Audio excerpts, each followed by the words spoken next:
1931 के अंदर, और उसमें अध्यक्ष किसको बनाया गया? चांदकरण शारदा, और 3 बड़े लोग भाग लेने के लिए आए थे। कौन कौन?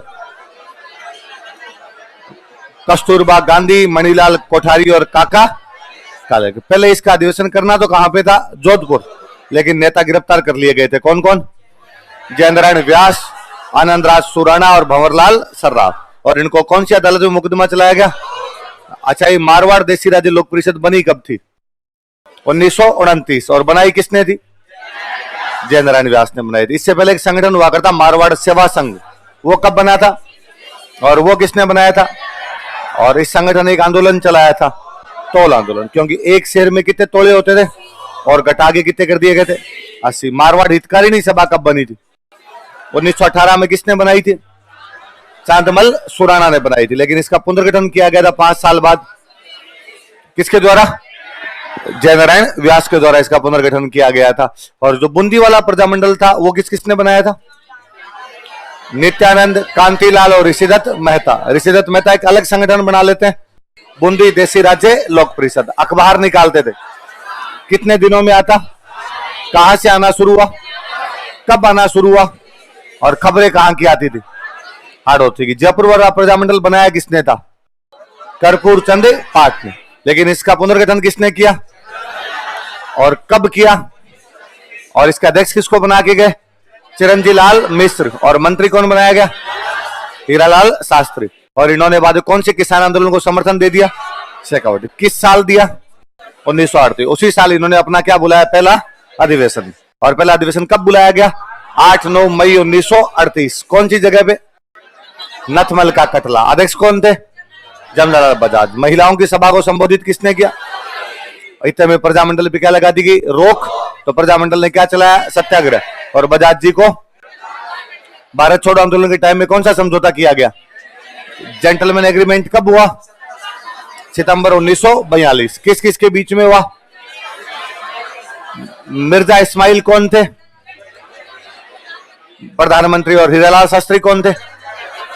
और कहा गया कि भाई जयपुर रियासत अंग्रेजों की सहायता, उत्तरदायी शासन की, और ब्रिटिश भारत के विद्रोही को, और प्रजामंडल से शरण, प्रजामंडल शांतिपूर्ण धरना जुलूस प्रदर्शन, और प्रजामंडल भारत छोड़ो आंदोलन में भाग। जो समझौते से असंतुष्ट थे उन्होंने क्या बनाया? किसके नेतृत्व में? और इन्होंने भारत छोड़ो आंदोलन में भाग। अन्य नेता कौन कौन थे? रामकरण जोशी, दौलतमल भंडारी, गुलाब चंद कास्त। और 1945 में नेहरू जी के कहने पर आजाद मोर्चा का प्रजामंडल में क्या कर दिया गया? विलय। और 47 में हीरालाल शास्त्री के नेतृत्व में क्या आ गया था? यहाँ पे उत्तरदायी शासन स्थापित हो गया था। अच्छा, ये प्रजामंडल 31 में कौन कौन से बने? जयपुर और बूंदी। 34 में मारवाड़ और हाड़ौती। 36 में बीकानेर और धौलपुर। 38 में 5 बने, मेवाड़, शाहपुरा, अलवर, भरतपुर, करौल। 39 में 3 बने, कोटा, किशनगढ़, सिरोही। 42 में कुशलगढ़। 43 में बांसवाड़ा। 44 में डूंगरपुर। 45 में जैसलमेर और प्रतापगढ़। और 46 में कौन सा बना? अच्छा, पहले एक सबसे पहले इनकी एक पार्टी बनी थी, अखिल भारतीय देशी राज्य लोक परिषद। वो कब बनी थी? 1927। कहां पे बनी थी? और उसके अध्यक्ष कौन थे? दीवान रामचंद्र राव। और उपाध्यक्ष कौन थे? विजय सिंह पथिक। और रामनारायण चौधरी को राजपूताना और मध्य भारत का क्या बनाया गया? सचिव। और इसका पहला अधिवेशन कहां बुलाया गया? राजपूताना देशी राज्य लोक परिषद बनी 28। उसका पहला अधिवेशन कहां पर हुआ? अजमेर। कब बुलाया गया? 1931। उसके अध्यक्ष कौन थे? और कांग्रेस अपना सपोर्ट कब देती है? 1938 में। कौन से अधिवेशन में? और उसमें अध्यक्ष कौन थे? और प्रजामंडल आंदोलन का मुख्य उद्देश्य क्या था? कि राजनीतिक चेतना का संचार करना, उत्तरदायी शासन की स्थापना करना, स्वतंत्र न्यायपालिकाओं की स्थापना करना, जनता को मूल अधिकार दिलाना, और संवैधानिक राजतंत्र की। ये सब मांग कर रहे थे। चलो ठीक है, आगे पढ़ते हैं। थोड़ी सी आवाज बढ़ा, थोड़ी सी बढ़ा।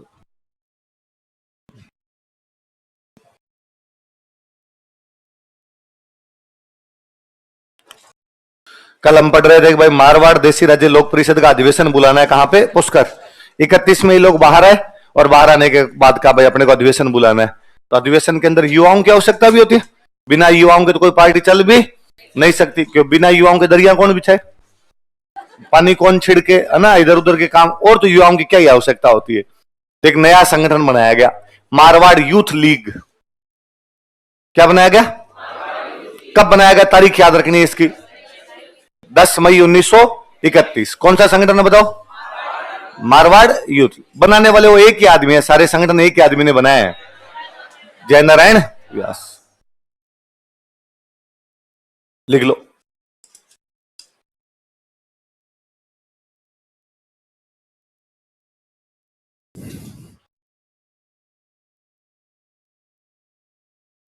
जयनारायण व्यास बना रहे थे मारवाड़ यूथ लीग, मतलब यूथ को लेके, युवाओं को लेके कि भाई अधिवेशन होना है, युवाओं को कहा तुम तैयार हो जाओ भाई, पुष्कर वाली बस रेडी कर लो, तुम सबको लेके चलना है अपने को।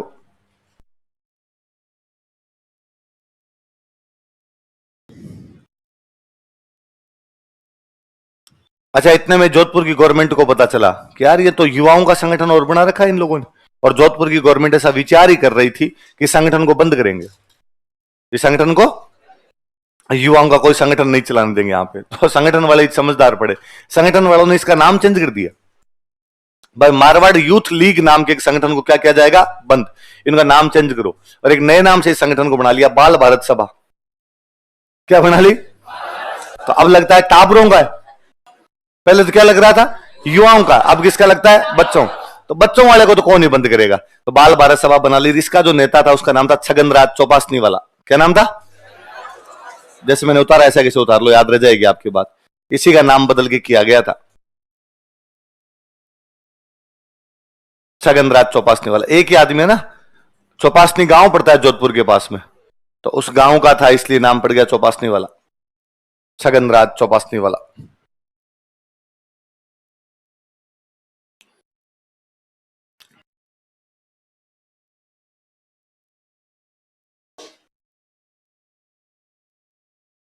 छगन राज चौपासनी वाला।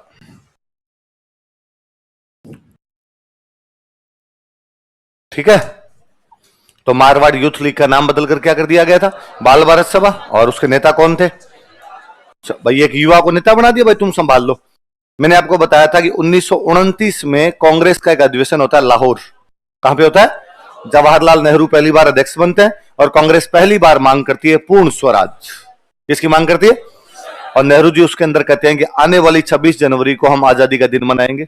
और मैंने बताया था कि टिल इंडिपेंडेंस, जब तक हम देश आजाद नहीं हो गया था तब तक हमारे आजादी का दिन क्या हुआ करता था? 26 जनवरी। 1930 से हमने 26 जनवरी को किस रूप में मनाना शुरू कर दिया था? आजादी के दिन के रूप में मनाना शुरू कर दिया। अब जब आई 26 जनवरी 1932, क्या आई 26 जनवरी? तो ये जो छगन राज चौपासनी वाला थे, इन्होंने जोधपुर के अंदर भारत का झंडा फहरा दिया। कहां का झंडा फहरा दिया? गलत बात थी, भारत का झंडा नहीं फहराया जा सकता, भारत एक अलग देश था, जोधपुर एक अलग देश था। जोधपुर नाम के देश में भारत का झंडा, ये वैसा ही है कि आप अभी कोचिंग के बाहर जाओ और बाहर जाके पाकिस्तान का झंडा फहरा दो, पुलिस उठा के ले जाएगी, 3 दिन तक तो घर वालों को भी नहीं बताएगी कहां रखा है, और 3 दिन बाद में जब घर वालों को वापस सौंप दिया जाएगा तो आप घर वालों को नहीं बता पाओगे कि कहां कहां पड़ी है। 3 दिन तक तो पसवाड़े नहीं फिरेंगे इधर उधर। तो वही था कि भाई भारत नाम के देश का झंडा जोधपुर नाम के देश के अंदर नहीं फहराया जा सकता था। लेकिन ये गुस्ताखी कौन करता है? कब करते हैं? लिखो, एक लाइन लिखो। 1932 ईस्वी में, इन 1932 एडी, 1932 ईस्वी में 1932 एडी, छगन राज चौपासनी वाला ने, छगन राज चौपासनी वाला, छगन राज चौपासनी वाला ने, छगन राज चौपासनी वाला, चौपासनी वाला ने जोधपुर में भारतीय झंडा फहरा दिया था। Hoisted Indian flag at Jodhpur, Jodhpur में भारतीय झंडा फहराया था। Hoisted Indian flag at Jodhpur, Jodhpur में भारतीय झंडा फहराया था। Hoisted Indian flag at Jodhpur, Jodhpur में क्या फहरा दिया था? भारतीय झंडा फहरा दिया था। ये 32 की बातें, इतने में आ गया 34, और 34 में तो हम कह रहे हैं कि प्रजामंडल बन गया था। तो प्रजामंडल की स्थापना कब हुई थी? 1934 के अंदर प्रजामंडल बन गया था। और प्रजामंडल वैसे सब लोगों ने मिलकर बनाया, और जो प्रजामंडल के अध्यक्ष थे शुरुआत के अंदर वो थे भंवरलाल सर्राफ। वो कौन थे? लिख लो ऐसा कैसा, जैसे मैंने उतारा वैसे लिख लो। 1934 में मारवाड़ प्रजामंडल भंवरलाल सर्राफ की अध्यक्षता में बना।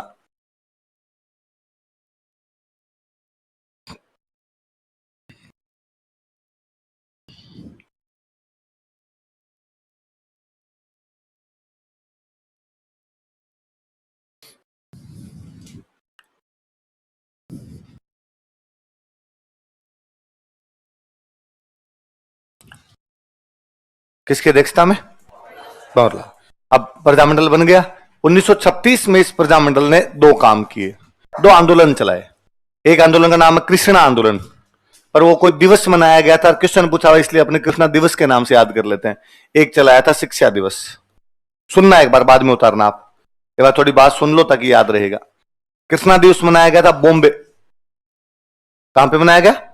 और शिक्षा दिवस मनाया गया जोधपुर। कब की बात है दोनों? ये याद रखना है। मुझे याद है एक बार क्वेश्चन था कि मारवाड़ प्रजामंडल, सॉरी 1936 में कौन से प्रजामंडल ने कृष्णा दिवस मनाया था? तो कौन से प्रजामंडल ने?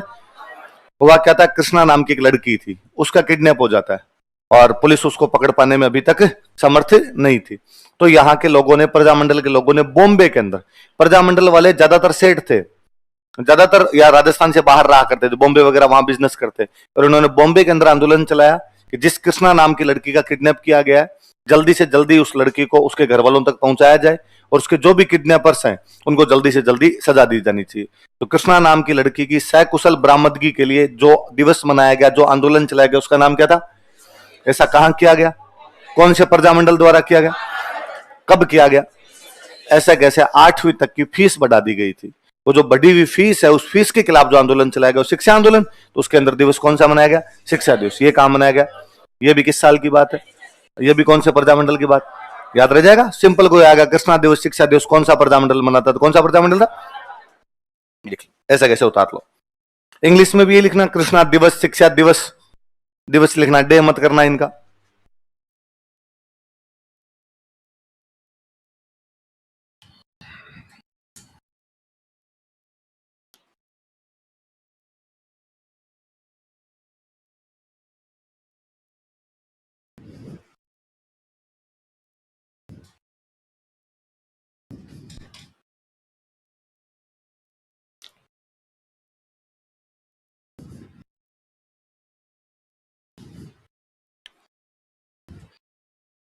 लिख लिया? तो कौन कौन से दिवस मनाया गया बताओ देखे? कृष्णा दिवस और शिक्षा दिवस। कौन से प्रजामंडल द्वारा? मारवाड़ प्रजामंडल। कब मनाया गया दोनों? 1936 के अंदर मनाया गया। आगे सुनना देखो, 1936 में एक पार्टी बताई थी। देखो मैंने प्रजामंडलों की शुरुआत में पूरे भारत की एक पार्टी बताई, कौन सी थी? अखिल भारतीय all Indian princely states people's conference, अखिल भारतीय देशी राज्य लोक परिषद। इसका 1936 में एक अधिवेशन होता है कराची। अधिवेशन कहां पर होता है? कराची में अधिवेशन होता है। और इस कराची वाले अधिवेशन में जो जयनारायण व्यास थे, इनको महामंत्री बना दिया गया। क्या बना दिया गया? पूरे भारत का, मतलब अपने एक जोधपुर के नेता है और उनको पूरे भारत का क्या बना दिया गया? महामंत्री। कब? किसका? अखिल भारतीय देशी राज्य लोक परिषद। कौन से अधिवेशन में? किसको क्या बनाया गया? ये बात जोधपुर के राजा को पता चली कि व्यास जी कराची में जाके अपने खिलाफ बोलते हैं, कराची में जाके नेतागिरी करते हैं और वहां पे जाके महामंत्री बनते हैं। जोधपुर के राजा ने कहा कि व्यास जी अब कराची रहना, वापस जोधपुर की तरफ आई, टांगे तोड़ देंगे हम। तो व्यास जी को जोधपुर में आने पे क्या लगा दिया गया? प्रतिबंध। तो बीकानेर में एक राजा हुआ करते थे, गंगा सिंह। राजा कौन थे? उन्होंने जोधपुर के प्रधानमंत्री को लेटर लिखा। जोधपुर का प्रधानमंत्री था डोनाल्ड फील्ड। प्रधानमंत्री कौन था? डोनाल्ड फील्ड को लेटर लिखा और लेटर लिख के कहा कि भाई मान लिया यार व्यास जी अपने खिलाफ आदमी है, लेकिन फिर भी किसी आदमी को घर आने से रोका नहीं जा सकता, इसलिए मैं रिकमेंड करता हूं, मैं तुम्हें इस बात की सलाह देता हूं कि व्यास जी को जोधपुर में आने से रोका नहीं जाए। तो जोधपुर ने पाबंदी हटवाई थी। तो जोधपुर की पाबंदी, व्यास जी की पाबंदी को हटवाने वाला बंदा कौन था? किसको लेटर लिखे? Donald field. कौन था? जोधपुर का। याद रहेगी बात? लिखो, 1936 ईस्वी में, 1936 एडी, 1936 ईस्वी में, इन 1936 एडी, अखिल भारतीय देशी राज्य लोक परिषद का अधिवेशन कराची में संपन्न हुआ। A session of All Indian Princely States People's Conference was conducted at Karachi. अखिल भारतीय देशी राज्य लोक परिषद का अधिवेशन कराची में संपन्न हुआ। A session of All Indian Princely States People's Conference was conducted at Karachi. अखिल भारतीय देशी राज्य लोक परिषद का अधिवेशन कराची में संपन्न हुआ। A session of All Indian Princely States People's Conference was conducted at Karachi. was conducted at Karachi. तथा इसमें जयनारायण व्यास को महामंत्री बनाया गया। And Jainarayan Vyas was made महामंत्री in it. या was appointed as महामंत्री in it. तथा इसमें जय नारायण व्यास को महामंत्री बनाया गया एंड जय नारायण व्यास वॉज मेड महामंत्री इन इट। इसमें जय नारायण व्यास को महामंत्री बनाया गया, जय नारायण व्यास वॉज मेड महामंत्री इन इट। अतः जोधपुर रियासत ने व्यास जी के प्रवेश पर पाबंदी लगा दी। अतः जोधपुर रियासत ने व्यास जी के प्रवेश पर पाबंदी लगा दी। So Jodhpur state banned entry of Vyas ji. So Jodhpur state banned entry of Vyas ji. Jodhpur रियासत ने व्यास जी के प्रवेश पर पाबंदी लगा दी। व्यास जी के प्रवेश पर पाबंदी लगा दी। बैंड एंट्री ऑफ व्यास जी, कि व्यास जी कहां नहीं आ सकते? तो व्यास जी एक बार तो कराची से चले जाते हैं बॉम्बे। कहां पे चले जाते हैं? कराची के बॉम्बे बहुत नजदीक पड़ता है। कराची और बॉम्बे बहुत नजदीक नजदीक है, मतलब समुद्र में 50 किलोमीटर की दूरी भी नहीं। इधर कराची पड़ता है और उधर क्या पड़ता है अपना बॉम्बे। बॉम्बे बंदरगाह के भार को कम करने के लिए जो बंदरगाह बनाया गया था वो था कराची। फिर कराची चला गया पाकिस्तान, इसलिए आजादी के बाद में बॉम्बे बंदरगाह के भार को कम करने के लिए हमने बनाया कांडला। कौन सा बनाया? फिर भी बॉम्बे बंदरगाह का भार कम नहीं हुआ, तो अब हमने बना रखा मरमा गोवा। मरमा गोवा तुम्हारा। पाकिस्तान के पास एक ही बंदरगाह है कराची, तो फिर पाकिस्तान ने कराची बंदरगाह के भार को कम करने के लिए बनाया ग्वादर। ग्वादर पढ़ते हो? चाइना वाले मैटर के अंदर अपने ग्वादर नाम पढ़ते हैं, हालांकि ग्वादर भी उनके कोई ढंग से चालू तो अभी तक हुआ नहीं है। अभी तक वो अपना पूरा काम काज जो किससे करते हैं? कराची। तो पाकिस्तान के पास एक ही बंदरगाह है। कौन सा बंदरगाह है? इसलिए 71 की वॉर में हमने कराची बंदरगाह उड़ा दिया था, इसलिए पाकिस्तान को ब्लॉक कर दिया था पूरा। मतलब पाकिस्तान के पास कुछ बचा ही नहीं था। इधर से ये उड़ा दिया था, एयर वाला पार पड़ नहीं रही थी, रूट अलग अलग हो गया भाई। एक पाकिस्तान तो रह गया पश्चिम के अंदर और एक पाकिस्तान रह गया पूर्व के अंदर। एक ढाका अलग वाला हो गया, ये अलग वाला हो गया। और हमने उस युद्ध से ठीक पहले, मतलब 71 वाला जब युद्ध होना था उससे ठीक पहले पाकिस्तान की फ्लाइट बंद की थी। इंदिरा गांधी ने कहा था भाई पाकिस्तान की कोई भी फ्लाइट भारत के ऊपर से नहीं जा सकती।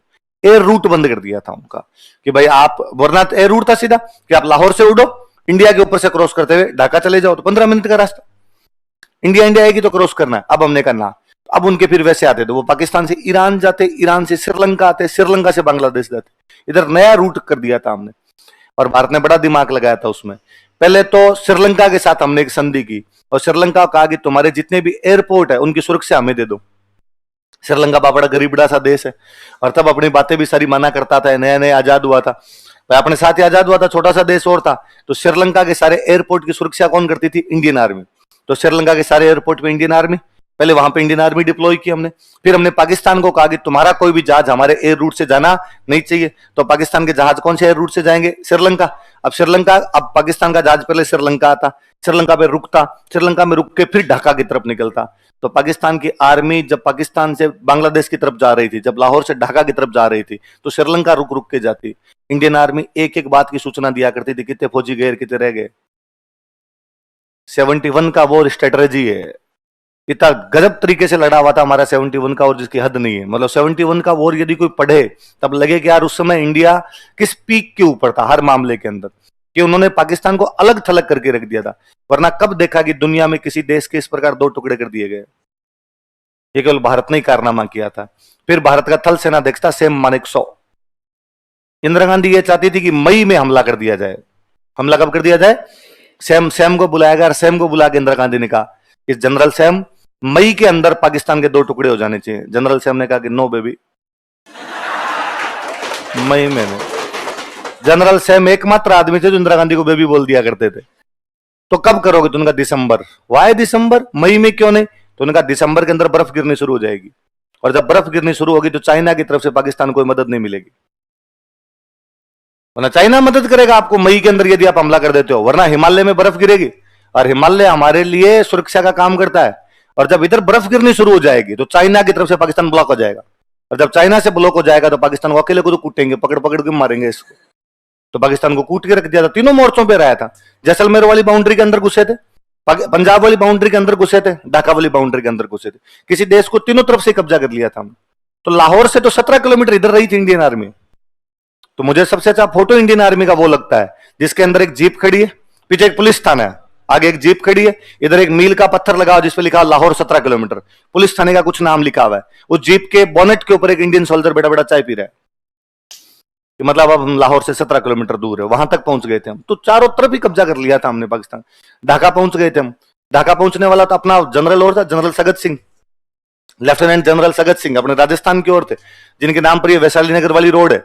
वैशाली से जब वो झारखंडेश्वर महादेव से इधर आते हैं, वो उस पूरी रोड का नाम जनरल सगत सिंह है वो।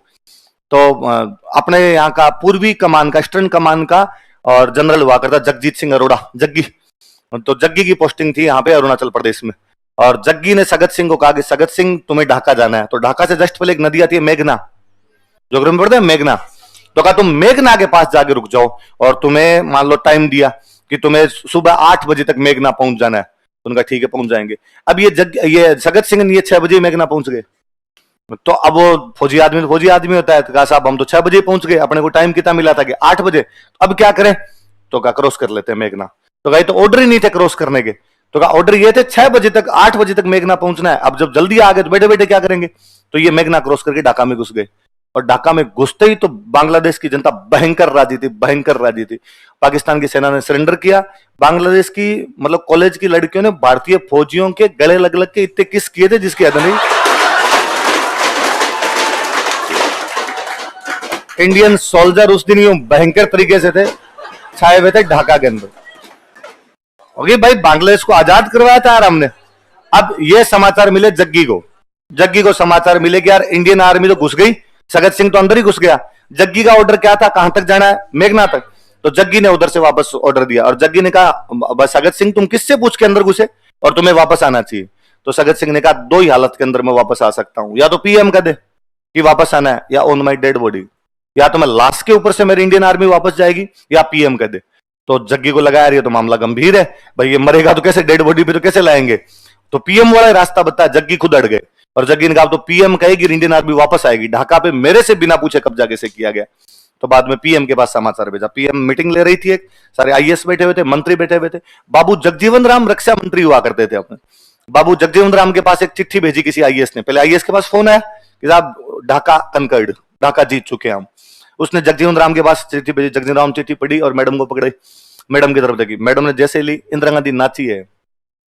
तो संसद का बहुत अच्छा फोटो, इसमें संसद की गैलरी में इंदिरा गांधी उस एक लेटर को हाथ में लेके नाच रही है, उसके साड़ी के पल्लू इधर उधर बिखर रहे हैं। We got it, we got it. Indira Gandhi को इतना खुश कभी नहीं देखा गया था।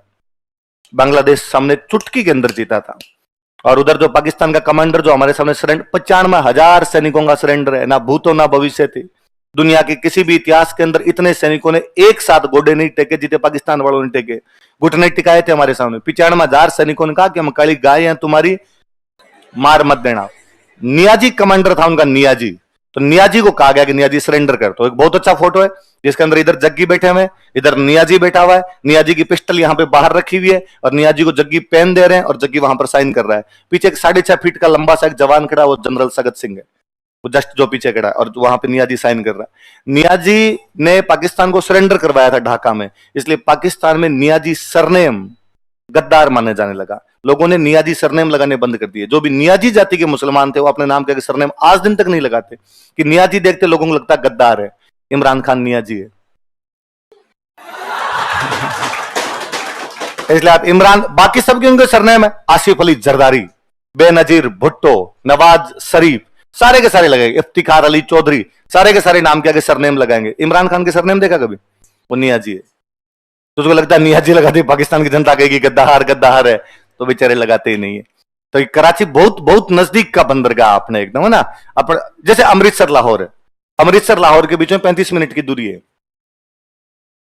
यदि बाउंड्री नहीं हो तो कोई बंदा पल्सर से 1 घंटे में 4 चक्कर लगा जाए। अमृतसर से लाहौर, लाहौर से अमृतसर, अमृतसर से लाहौर, लाहौर से अमृतसर। तो फिर एक कपिल शर्मा शो में नहीं देखा हुआ, सानिया मिर्जा आई हुई है उसमें। तो कपिल शर्मा उसको नवजोत सिद्धू कहता है कि भाई वैसे तो बहुत दुख है कि सानिया को हिंदुस्तान में कोई लड़का ही नहीं मिला और ठेठ पाकिस्तान चली गई, लेकिन फिर मैं राजी होता हूं कि इसने लाहौर शादी की है, मैं अमृतसर का, हमसे तो 35 मिनट की दूरी पर है लाहौर। तब लगता है कि मुंडा तो अपने एरिया का ही पसंद आया, भाई तो बाउंड्री खिंच गई, वरना तो उधर ही था अपना। तो जैसे लाहौर अमृतसर जुड़वा ट्विंस टाउन है, वैसे वैसे ट्विंस टाउन थे बॉम्बे और कराची। इसलिए पाकिस्तान ने शुरुआत में तो अपनी राजधानी कराची बनाई थी। पाकिस्तान की शुरुआत के दिनों के अंदर राजधानी कौन सी थी? बाद में कराची बहुत कंजेस्टेड था, पुराना शहर था, बहुत कंजेस्टेड शहर था। अमेरिका का कोई एक नेता पाकिस्तान आया था, तब पाकिस्तान शुरू शुरू में अमेरिका का पिछलग्गू हुआ करता था, और उसने आगे कहा कि लीचड़ों कहां बैठे हो रहे, राजधानी तो ढंग की जगह बना लो। तब इन्होंने नया शहर बसाया पूरा का पूरा, इस्लाम के आधार पर पाकिस्तान बना था, इसलिए नए शहर का नाम है इस्लामाबाद। तो पाकिस्तान की राजधानी शुरू से इस्लामाबाद नहीं है। पहले राजधानी कौन सी हुआ करती, कई साल तक राजधानी कराची रखी थी, बाद में वो पाकिस्तान वाला जो था, वो सॉरी अमेरिका वाला जो मंत्री था, वो इनकी राजधानी कहां पे करवा गया था। इस्लामाबाद बहुत सुंदर शहर है, क्योंकि पाकिस्तान के पास में एक ही नया शहर है इस्लामाबाद, बाकी सारे के शहर पुराने हैं, पुराने शहर कंजेस्टेड होंगे, उस हिसाब से बने हुए थे। लाहौर, कराची, पेशावर, ये सारे के सारे पुराने शहर है। इस्लामाबाद उनका नया है, तो वो यूं राजधानी टाइप का दिखता भी, उनके सड़कें वड़कें वहां पर सारी इस प्रकार की मिलेगी। तो अपने यहाँ व्यास जी कराची से कहां चले गए, बॉम्बे। अब व्यास जी बॉम्बे जाके करें क्या, तो व्यास जी ने अखबार निकालना शुरू किया, अखंड भारत। कौन सा अखबार निकालते, कई दिन तक वो अखबार निकाला अखंड भारत। अखबार कौन पढ़े यार, उस टाइम में अखबार से क्या कमाई हुआ करती थी। तो व्यास जी बहुत अच्छे डांसर थे, तो व्यास जी ने फिल्मों में ट्राई की। वो होते हैं जो हीरो के पीछे जो डांस करते हैं, क्या बोलते हैं, बैक स्टेज डांसर। तो वो बैक स्टेज डांसर बनने की कोशिश की उन्होंने कि भाई हीरो के पीछे, और वो सबसे अच्छे डांसर होते हैं। आप किसी वो डांस चलता हो तो हीरो को मत देखा करो, हीरो तो 4-5 लटके झटके इधर करता है, उनको देखो बापड़े क्या एनर्जी के साथ नाचते हैं। सुशांत सिंह राजपूत वही तो था, Sushant Singh Rajput back stage dancer ही हुआ करता था। तो वो रेमो डिसूजा, ये वही है आपका बैक स्टेज डांसर, वहां से आए, तभी ये इतना अच्छा डांस कर लेते हैं। तो व्यास जी ने कई दिन वहां ट्राई की, लेकिन वहां भी व्यास जी की पार नहीं पड़ी। तो व्यास जी वाकई बहुत अच्छे डांसर थे, और उस कला को वो सम्मान भी करते थे, यानी कि कोई मतलब कभी यूं नाच लिए, प्रोफेशनल डांसर थे व्यास जी। तो मुझे याद आता है व्यास जी सीएम बनने के बाद उदयपुर में डांस करके आए थे, 25,000 रुपए लेके आए थे।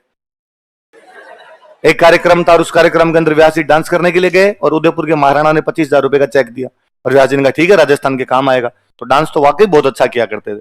गंगा सिंह को जब ये बात पता चली, तो गंगा सिंह ने व्यास जी को लेटर लिखा कि व्यास जी यार आप डांस वांस तो छोड़ो यार, नेता हो, कम से कम नेतागिरी तो करो। तो और यदि आपको खर्चे की आवश्यकता तो मैं खर्चा भेज देता हूं। तो व्यास जी ने कहा खर्चे की जरूरत नहीं है, आप तो घर भिजवाओ, मेरे तो घर पे वो पाबंदी लगा रखी है। फिर गंगा सिंह डोनाल्ड फील्ड को लेटर लाए कि भाई मान लिया व्यास जी अपने खिलाफ है, मान लिया ये आदमी राजतंत्र के खिलाफ बात करता है, लेकिन आपको इस बात को मानना पड़ेगा कि राजतंत्र बहुत जल्दी खत्म होंगे और यहां पर लोकतंत्र आएगा। हम लोग जाएंगे और नए लोगों के हाथों में सत्ता आएगी। मैं चाहता हूं जिन नए लोगों के हाथों में सत्ता आए वो लोग ईमानदार होने चाहिए, और मुझे यह मानने में कतई हिचक नहीं है कि जयेंद्र व्यास ईमानदार व्यक्ति है, इसलिए जयेंद्र व्यास की प्रवेश की पाबंदी को हटाया जाना चाहिए। लिखो, बीकानेर महाराजा गंगा सिंह ने, बीकानेर महाराजा गंगा सिंह, बीकानेर महाराजा गंगा सिंह ने, बीकानेर महाराजा गंगा सिंह, गंगा सिंह ने जोधपुर के प्रधानमंत्री डोनाल्ड फील्ड को पत्र लिखा, wrote a letter to Jodhpur PM Donald Field. Jodhpur के प्रधानमंत्री डोनाल्ड फील्ड को पत्र लिखा, wrote a letter to Jodhpur PM Donald Field. Jodhpur के प्रधानमंत्री डोनाल्ड फील्ड को पत्र लिखा, wrote a letter to Jodhpur PM Donald Field, तथा इस पाबंदी को हटवाया and got lifted this ban, तथा इस पाबंदी को हटवाया and got lifted this ban, तथा इस पाबंदी को हटवाया and got lifted this ban. समझ में आ गई बात। अब शांतिपूर्ण ढंग से कोई आंदोलन वगैरह होते तो नेता गिरफ्तार कर लिए जाते। देखो जेंटलमैन एग्रीमेंट में एक बात है कि प्रजामंडल को शांतिपूर्ण धरना जुलूस प्रदर्शन करने दिया जाए, इसका मतलब राजा ये भी करने नहीं देते थे, और कोई अपने राज के खिलाफ क्यों करने देगा, नहीं करने देंगे हम तुम्हें आंदोलन। तो यहां जोधपुर के अंदर भी इस प्रकार के छोटे मोटे आंदोलन चलते रहते। तो यहां जोधपुर में एक नेता हुआ करते थे बाल मुकुंद बिस्सा। कौन नेता थे बताओ देंगे, बाल मुकुंद बिस्सा। तो इनको जोधपुर के अंदर गिरफ्तार कर लिया गया। इन्होंने ना जोधपुर में एक दुकान खोल रखी थी, जवाहर खादी भंडार। कौन सी दुकान थी। अब एक तो आप खादी का प्रचार प्रसार कर रहे हो, मतलब गांधी जी का प्रचार प्रसार, ऊपर से दुकान का नाम जवाहर। प्रचार प्रसार किसका, खादी का, और दुकान का नाम किसका, कांग्रेस के आदमी और आप, और कांग्रेस के लोगों को तब अपने यहां गिरफ्तार कर लिया करते। राजा मानते कांग्रेस अपने खिलाफ वाली पार्टी है, तो बाल मुकुंद बिस्सा गिरफ्तार किए गए। तो ये राजनीतिक कार्यकर्ता है। कैसे कार्यकर्ता है, ऐसे लोग जो किसी आंदोलन में गिरफ्तार किए जाते और हिंसा में शामिल नहीं होते, उनको बोलते राजनीतिक कार्यकर्ता। और मैं दिन आपको पहले बता रहा था कि राजनीतिक कार्यकर्ताओं को किसी भी प्रकार के बड़े दंड नहीं दिए जाते, बस उनको केवल जेल के अंदर ले जाके बंद करना होता था। इवन गांधी जी वगैरह तो अपने यूं महलों के अंदर रखे हुए हैं, कि अहमद ने पूना वाले महल में रखा था भारत छोड़ो आंदोलन के दौरान गांधी जी को। भाई आप राजनीतिक कार्यकर्ता हो, आपने किसी का मर्डर थोड़ी किया है, बस आप सरकार को ये लगता है कि आप आंदोलन करोगे जनता को भड़काओगे, इसलिए आपको अंदर ले जाके बंद कर दिए। तो बाल मुकुंद बिस्सा को भी बंद किया हुआ था। तो बाल मुकुंद बिस्सा ने वहां पर मांग की कि भाई मैं राजनीतिक कार्य करता हूं, और जैसे अंग्रेज राजनीतिक कार्यकर्ताओं को अखबार देते हैं, किताबें देते हैं, डायरी देते हैं, पेन देते हैं, वैसे मुझे भी दिए जाए। यहाँ जोधपुर की सरकार ने कहा कि वो उधर मिलते हैं अंग्रेजों के, हमारे यहाँ ऐसा कुछ भी नहीं। तो बाल मुकुंद बिस्सा ने कहा कि मैं इसके खिलाफ भूख हड़ताल करूंगा, ये मेरे राइट्स है, एक पॉलिटिकल वर्कर के रूप में मुझे ये चीज चाहिए तो मुझे चाहिए, वरना मैं इसके खिलाफ क्या कर दूंगा, भूख हड़ताल। तो उनका कर ले, वो मन में से निकाल लेते रहे। भूख हड़ताल की, मेरी तरह थोड़े दुबले पतले ही थे, 4-5 दिन में देश के काम आ गए थे। तो कोई पूछेगा कि भूख हड़ताल में कौन शहीद हो गए थे, तो कौन शहीद हो गए थे, एक हेडिंग डालो इसी में, बाल मुकुंद बिस्सा। बाल मुकुंद बिस्सा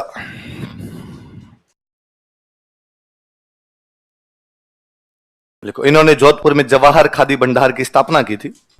ही स्टैब्लिश्ड जवाहर खादी भंडार एट जोधपुर। इन्होंने जोधपुर में जवाहर खादी भंडार की स्थापना की थी। ही स्टैब्लिश्ड जवाहर खादी भंडार एट जोधपुर। जोधपुर में जवाहर खादी भंडार की स्थापना की थी। ही स्टैब्लिश्ड जवाहर खादी भंडार एट जोधपुर। जोधपुर में जवाहर खादी भंडार की स्थापना की थी। ही स्टैब्लिश्ड जवाहर खादी भंडार एट जोधपुर। लाइन चेंज करके लिखो, 19 जून 1942 ईस्वी को और 19 जून 1942 एडी। 19 जून 1942 ईस्वी को और 19 जून 1942 एडी। 19 जून 1942 ईस्वी को जोधपुर जेल में भूख हड़ताल के दौरान शहीद हो गए थे। जोधपुर जेल में भूख हड़ताल के दौरान शहीद हो गए थे। He was martyred during hunger strike in Jodhpur jail. He was martyred during hunger strike in Jodhpur jail. Jodhpur jail में भूख हड़ताल के दौरान शहीद हो गए थे। जोधपुर जेल में भूख हड़ताल के दौरान शहीद हो गए थे। He was martyred during hunger strike in Jodhpur jail.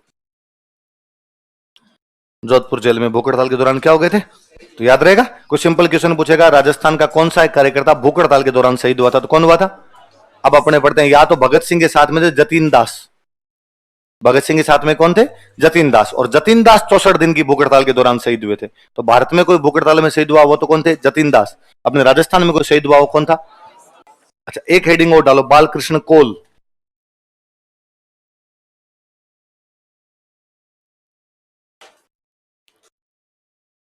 Balkrishna Kaul.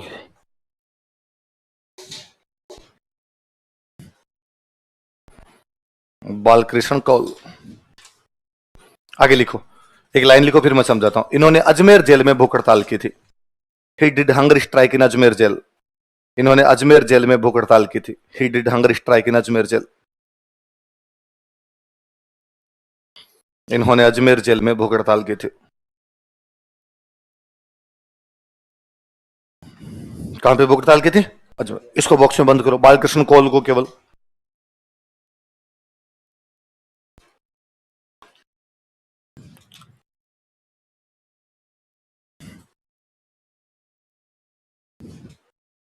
सुनना, देखो, बालकृष्ण कौल का मारवाड़ से कोई भी लेना देना नहीं है।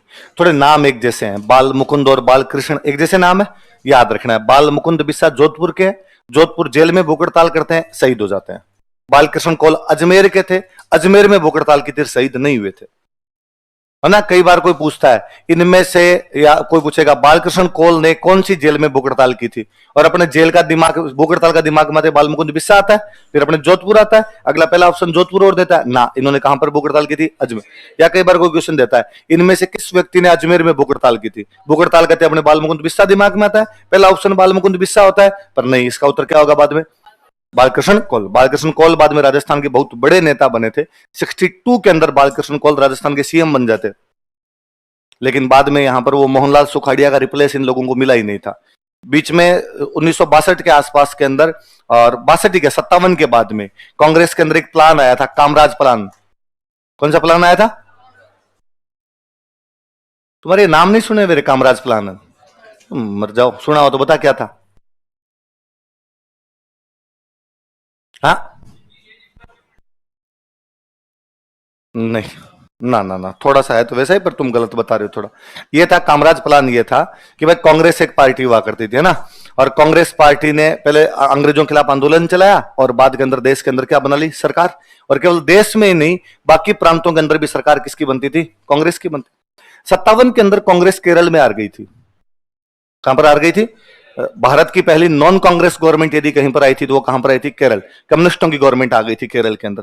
तो कांग्रेस ने मंथन किया कि यार हम हार गए, अब आगे क्या किया जाना चाहिए, तो हमें आगे क्या करना चाहिए। तो कहा कि भाई इसका मतलब यह है कि कांग्रेस के बड़े बड़े नेता सारे चले गए सरकार में। कहां चले गए? सरकार में। तो संगठन में कोई बचा ही नहीं। दो चीज होती है, एक पार्टी का होता है संगठन और एक होती है सरकार। कि आज हम कहते हैं भाई संगठन कौन चला रहा है कांग्रेस का, तो हम कहते हैं गोविंद सिंह डोटासरा। हम कहते हैं सरकार कौन चला रहा था? अशोक गहलोत। पार्टी पे वो ध्यान दे, इधर ये ध्यान दे। तो बीच में डोटासरा जी मंत्री थे तो मंत्री से हटाया। एक व्यक्ति एक पद, एक ही व्यक्ति संगठन संभाले, एक ही व्यक्ति मंत्री बने तो फिर वो ध्यान ही नहीं दे पाएगा। कामराज उस समय कांग्रेस के अध्यक्ष हुआ करते थे। तो कामराज एक प्लान लेके, तमिलनाडु के बहुत बड़े नेता थे, और उन्होंने कहा कि जो भी सीनियर लीडर है कांग्रेस के वो संगठन में काम करे। किसमें काम करे? संगठन के अंदर काम करे, वो बाद में मंत्री नहीं बने। तो इससे एक तो युवा किधर जाएंगे? मंत्री बनने की तरफ। युवा में जोश आएगा, वो कांग्रेस के 10 मेंबर और बनाएगा, और सीनियर के अनुभव का लाभ किसको मिल जाएगा? पार्टी को। तो सब जगह जो सीनियर थे उनको उधर पार्टी के अंदर भेजा गया कि आप पार्टी के अंदर जाइए। तो अपने राजस्थान के अंदर सीएम थे मोहनलाल सुखाड़िया, थर्ड टाइम, तीसरी बार सीएम बनने जा रहे थे। बस सुखाड़िया सुनिए सीनियर हो गए, तो क्या सुखाड़िया को हटाया जाए और बालकृष्ण कोल, ऐसे एक दो नाम और थे, इनमें से किसी को सीएम बनाया जाए। लेकिन ये 3-4 लोग हो गए, किसी एक के नाम के ऊपर सहमति बनी नहीं। इसलिए नेहरू जी ने सुखाड़िया को कहा कि नहीं तुम मत हटो, वरना सुखाड़िया जी खुद नेहरू जी के पास चला के गए थे कि भाई मैं रिप्लेस करता हूं, यहां से नया सीएम बनाइए और मैं काम कर लूंगा आपके संगठन के अंदर आके। लेकिन बाद में सुखाड़िया को यहां पे एजिटीज रखा गया, तो बालकृष्ण कोल सीएम बनने से रह गए। वरना उस समय कामराज प्लान यदि लागू होता तो कौन बनता? बालकृष्ण। तो याद रखा करो, एक बुक पढ़ना कभी टाइम मिले तो आपको, रामचंद्र गुहा की एक बुक है, इंडिया आफ्टर गांधी और इंडिया आफ्टर नेहरू। लिखो दो किताबों के नाम, India after Gandhi, India after Nehru, दो किताबें। या मत लिख, साइड में लिख, बीच में फिर याद करेगी इन किताबों के नाम। इंडिया आफ्टर गांधी और इंडिया आफ्टर नेहरू। राइटर का नाम है रामचंद्र गुहा। है तो दाप के फर्जी कम्युनिस्ट है, पर ये दो किताबें उसने अच्छी लिखी। इंडिया आफ्टर गांधी और इंडिया आफ्टर नेहरू। इन दोनों किताबों में 47 के बाद का इतिहास है। इन दोनों किताबों में क्या है? 47 के। ये मैं जितनी बातें बताता हूं आपको इनमें से कुछ ही नहीं बताया, बहुत बुरी बात है कि भाई 71 के युद्ध के अंदर क्या हुआ। हालांकि मैंने कुछ एक्स्ट्रा बताया इधर उधर से और कहीं से पढ़ी भी होगी, पर इनके अंदर भी बहुत बड़ी बातें हैं कि इंडिया आफ्टर गांधी। एक तो किताब कौन सी है? India after Gandhi. और एक कौन सी? इंडिया आफ्टर गांधी के बाद का भारत। तो गांधी 48 में मर गए, तो 48 के बाद की सिचुएशन, तो 48 से लेकर 64 तक की सिचुएशन है उसके अंदर। तो आंध्र प्रदेश राज्य कैसे बना, श्रीपोटी रामल्लू ने कैसे भूख हड़ताल की, ये गुजरात महाराष्ट्र दोनों किस प्रकार से बने, हरियाणा पंजाब वाला मैटर क्या हो गया था, नागालैंड के अंदर अलगाववाद कैसे चल गया था, ये सारी बातें तो इंडिया आफ्टर गांधी में। अब नेहरू जी मर गए, नेहरू जी के मरने के बाद भारत, तो नेहरू जी के मरने के बाद देश में हरित क्रांति कैसे आई थी, इंदिरा गांधी कैसे बनी थी, कामराज प्लान क्या था, या उसके बाद 71 का युद्ध कैसे हुआ था, इंदिरा गांधी ने आपातकाल कैसे लगाया, इंदिरा गांधी कैसे मर गई थी, राजीव की गवर्नमेंट कैसे आई थी, गठबंधन सरकारें कैसी थी, खूब सारी जानकारियां हैं। और ये तो पता होनी चाहिए यार। आप जिस देश के तत्व और उस देश के आजादी के बाद का इतिहास यदि आपको नहीं पता, दूर है। मोटी मोटी बातें तो पता ही हो कि आपको, तो ये आपके साथ गंभीर समस्या है कि आप लोग किताबें नहीं पढ़ते। आप लोग पूरी तरीके से यूं डिपेंड रहते हो कि आप मास्टर हर चीज आपको बता दे, तो बताता ही है मास्टर। हालांकि मास्टर के बताए हुए नोट से सिलेक्शन तो इनसे ही हो जाते हैं, पर फिर वही बात है, एसडीएम बनोगे, कहीं पर भाषण दोगे, और वहां पर भाषण सुनने के बाद में कोई भाषण सुन के आपका कहेगा, या आपकी बातें सुन के कोई कहेगा कि पेपर आया था क्या इसके पास, कैसे बनाया ये, आता तो इसको कुछ ही नहीं। या आप कहीं भाषण देते हो, आप बहुत अच्छा सा बोलते हो, और बाद में कोई आदमी कहता है यार ये वो नेचुरल टैलेंट जिसको बोलते हैं ये डिजर्व करता है यार, एसडीएम साहब ऐसे होने चाहिए। तो तभी आएगा जब इधर उधर की चीजें ध्यान रखोगे। तो ध्यान रखा करो, क्यों भूंगलों की तरह आते हो और वापस चले जाते हो। तो बालकृष्ण कौल कौन सी जेल में भूख हड़ताल करते हैं? अच्छा, अब आ गया भारत छोड़ो आंदोलन, 42 में शुरू हो गया। अच्छा, भारत छोड़ो आंदोलन में भारत सरकार ने क्या किया था? सारे नेताओं को हाथों हाथ गिरफ्तार कर लिया था। तो जोधपुर वालों ने सारे नेताओं को गिरफ्तार कर लिया, क्योंकि प्रजामंडल ने कहा था कि हम भारत छोड़ो आंदोलन के अंदर भाग लेंगे। सबसे बड़े नेता कौन? व्यास जी। तो व्यास जी को तो पकड़ के सिवाना किले में बंद कर दिया। कौन से किले में बंद कर दिया? और बाकी सारे नेताओं को बंद किया जालोर। कहां पे किया? लिखो, भारत छोड़ो आंदोलन के दौरान, during quit India movement. Bharat छोड़ो आंदोलन के दौरान, ड्यूरिंग क्विट इंडिया मूवमेंट,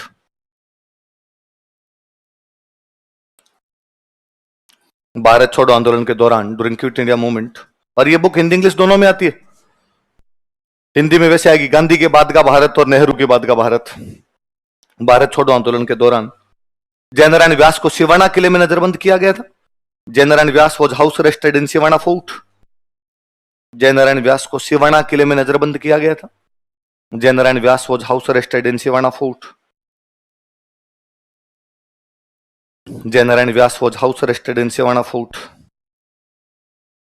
तथा प्रजामंडल के अन्य नेताओं को and other leaders of Prajamandal, तथा प्रजामंडल के अन्य नेताओं को and other leaders of Prajamandal, Prajamandal के अन्य नेताओं को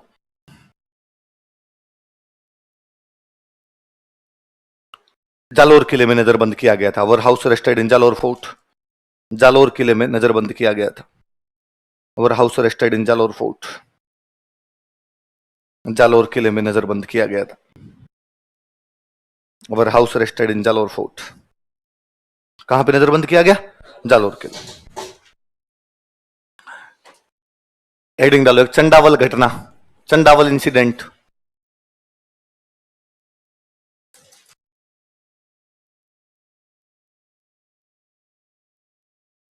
अट्ठाईस मार्च 1942।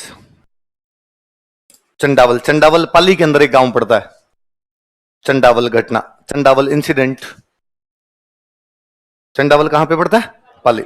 कब का इंसिडेंट ये? 28 मार्च 1900। चंडावल एक गांव था।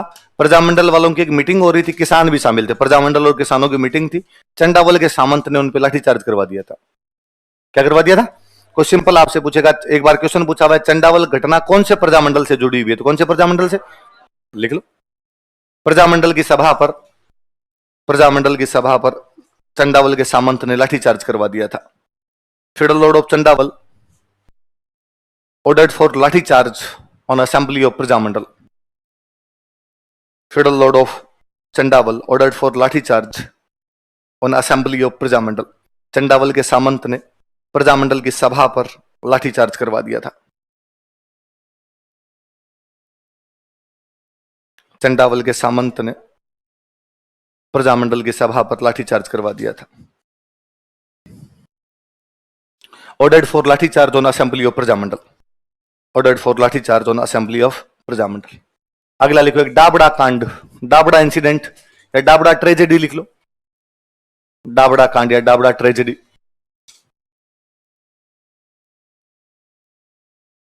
तेरह मार्च 1947।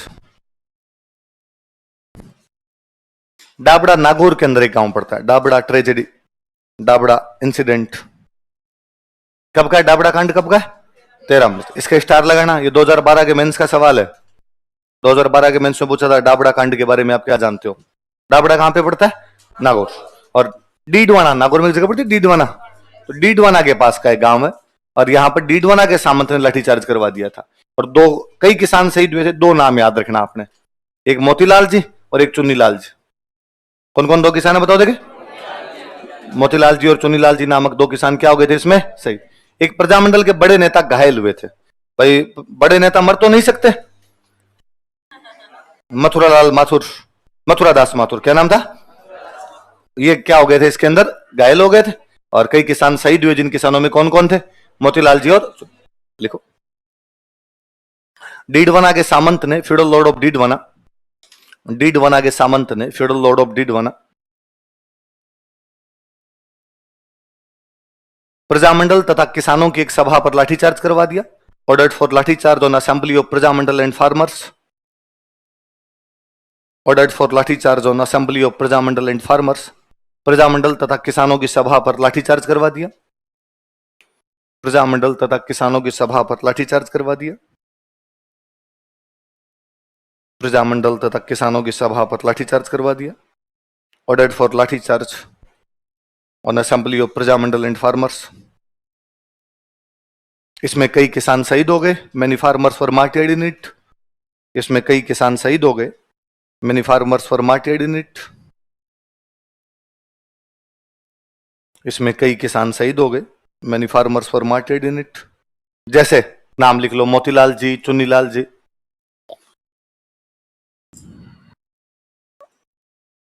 मोतीलाल जी, चुन्नीलाल जी। जैसे कौन कौन से किसान शहीद हो गए थे? मोतीलाल जी, नीचे लाइन छोड़ के लिखो। प्रजामंडल के बड़े नेता मथुरादास माथुर इस घटना में घायल हो गए थे। प्रजामंडल के बड़े नेता मथुरादास माथुर इस घटना में घायल हो गए थे। Mathuradas Mathur, reputed leader of Prajamandal, got injured in this incident. Mathuradas Mathur, reputed leader of Prajamandal, got injured in this incident. Prajamandal के बड़े नेता मथुरादास माथुर इस घटना में घायल हो गए थे। प्रजामंडल के बड़े नेता मथुरादास माथुर इस घटना में क्या हो गए थे? घायल हो गए थे। जोधपुर का जो भी आप में से ज्यादा जानते होंगे, हॉस्पिटल का नाम इन्हीं के नाम पे, एमडीएम, मथुरादास माथुर हॉस्पिटल है ना, तो एमडीएम हॉस्पिटल जो इन्हीं के नाम पर है। मैं एक दिन कहीं एक किस्सा पढ़ रहा था कि टीकाराम पालीवाल राजस्थान की पहली गवर्नमेंट बनाते हैं। तो टीकाराम पालीवाल ने जब गवर्नमेंट बनाई तो मंत्री किस किस को बनाया जाए, तो उन्होंने 8 मंत्रियों के नाम लिखे, और 8 मंत्रियों के नाम लिखे नेहरू जी के पास गए, और नेहरू जी को जाकर भाई ये 8 मंत्री बना रहा हूं मैं राजस्थान के अंदर। तो नेहरू जी ने शास्त्री जी के पास भेज दिया कि तुम शास्त्री से चेक करवा लो बनाना है कि नहीं बनाना है। लाल बहादुर शास्त्री, शास्त्री जी जब मंत्री हुआ करते नेहरू जी की गवर्नमेंट में, तो शास्त्री जी के पास गए कि शास्त्री जी ये मंत्री बनाने। तो टीकाराम पालीवाल के साथ एक कोई नेता और थे, मैं नाम भूल गया कौन नेता थे। तो शास्त्री जी ने तो कहा ठीक ठीक ठीक ठीक ठीक है ठीक है बना दो। पर जब टीकाराम पालीवाल उठ के चलने लगे तो शास्त्री जी ने पीछे टीकाराम पालीवाल का कुर्ता खींचा, कहा श्याम को अकेले आना। तो श्याम को टीकाराम पालीवाल अकेले मिलने के लिए गए। शास्त्री जी ने 8 नामों में से एक नाम पे हाथ टिकाया, इसको मत बनाना, वो नाम यही था। शास्त्री जी को लगता था आदमी भ्रष्ट है, और शास्त्री जी की भविष्यवाणी सटीक सिद्ध हुई थी। बाद में खूब आरोप लगे थे। मथुरादास माथुर बाद में गृह मंत्री बने थे अपने, मथुरादास माथुर सीएम बनने के पास पहुंच गए थे, वैसे भ्रष्टाचार के भयंकर आरोप लगे थे। तब मुझे लगता है शास्त्री जी खुद ईमानदार नहीं थे, वो जानते भी थे ईमानदार कौन कौन है। शास्त्री जी को हम किस लिए याद करते हैं? इसलिए तो याद करते हैं कि वो ईमानदार आदमी था बहुत ज्यादा। मतलब शास्त्री, भारत में कुछ लोग ऐसे हुए हैं जिनकी आलोचना सुनने को नहीं मिलेगी। भगत सिंह कोई आलोचना करता हुआ नहीं, कोई गालियां नहीं। सुभाष चंद्र बोस कोई गालियां निकालता हुआ नहीं मिलेगा। शास्त्री जी कोई गालियां। एपीजे अब्दुल कलाम, राहुल द्रविड़, और कुछ लोग ऐसे हैं जिनके प्रति गालियां निकालने का मन कभी, वरना 2 प्रकार के लोग हैं, या तो लोग उनके पक्ष में होते हैं या लोग उनके, कोई हो बोले महात्मा गांधी, भगवान हो मत कहूं भारत में, या राम जी के पक्ष में है या राम जी के, भगवान को गालियां निकाल देते हैं। पर आपको शास्त्री जी को गालियां निकालता हुआ कोई आदमी नहीं मिलेगा। शास्त्री जी भले ही आदमी थे, थोड़े टाइम के लिए रहे थे और जितना किया भारत के लिए अच्छा ही करके गए थे। तो शास्त्री जी ने तब कहा था ये इस आदमी का थोड़ा ध्यान रखना। उनको पता नहीं क्या दिख रहा था इस आदमी में। तो मथुरादास माथुर, जय नारायण व्यास के समाचार पत्र और पुस्तकें पढ़ेंगे हम। लिख लो जय नारायण व्यास, और एक तरफ लिख लो समाचार पत्र, एक तरफ लिख लो पुस्तकें।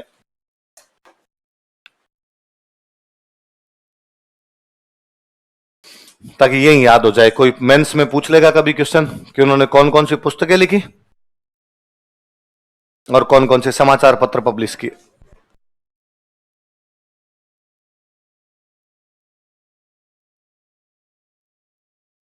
मैं पहले पुस्तकें लिख देता हूं।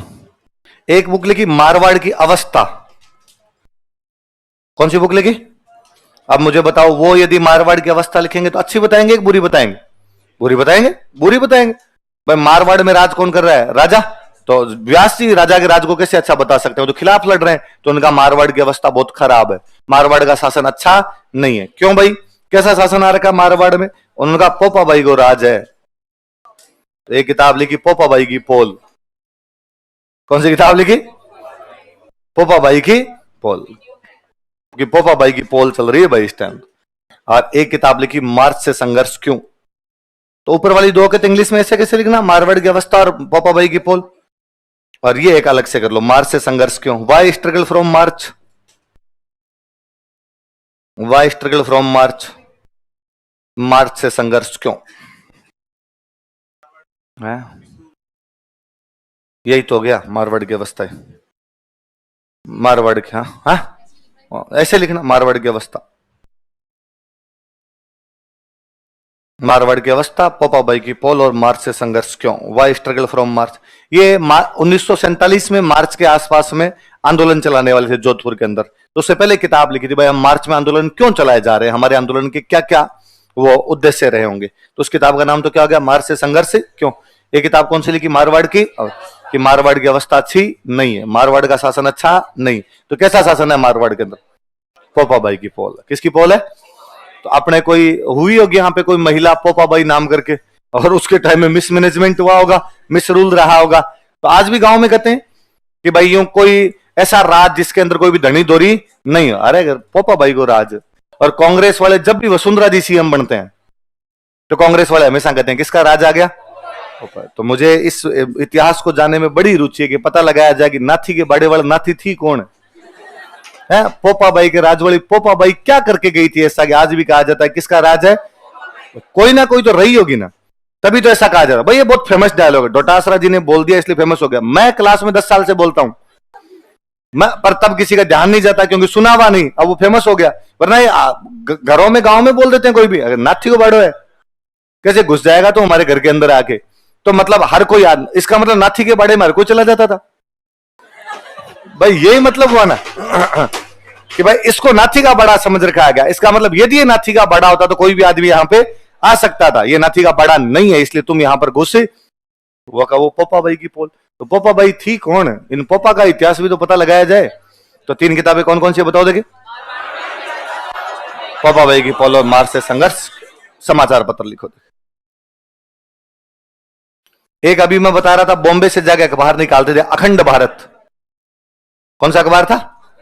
हिंदी में निकालते थे बॉम्बे से, हिंदी का अखबार है, बॉम्बे से निकलता था।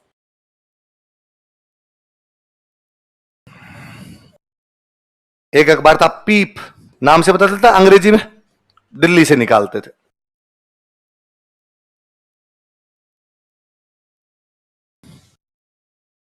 एक अखबार था तरुण राजस्थान,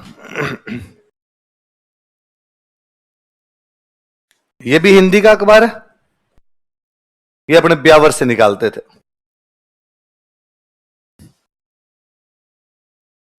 एक अखबार था अंगीवाण, ये राजस्थानी का न्यूज़पेपर था, ये भी ब्यावर से निकालते थे। अपने राजस्थान में तो अखबार निकालने की जगह ही अजमेर है।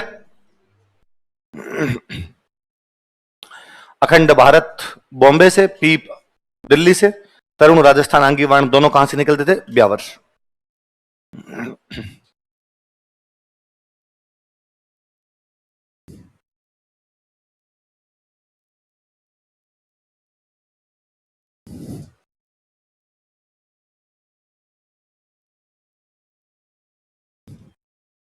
उतार लिए? तो किताबों के नाम बताओ दे क्या क्या?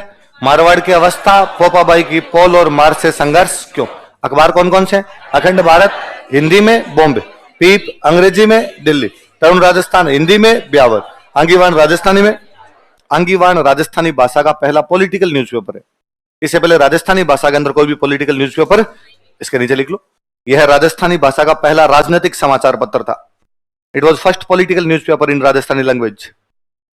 यह राजस्थानी भाषा का पहला राजनीतिक समाचार पत्र था। It was first political newspaper in Rajasthani language. यह राजस्थानी भाषा का पहला राजनीतिक समाचार पत्र था। पहला कैसा समाचार पत्र था? राजनीतिक। चलो अगला प्रजामंडल आ जाओ। अगला कौन सा है? हाड़ौती।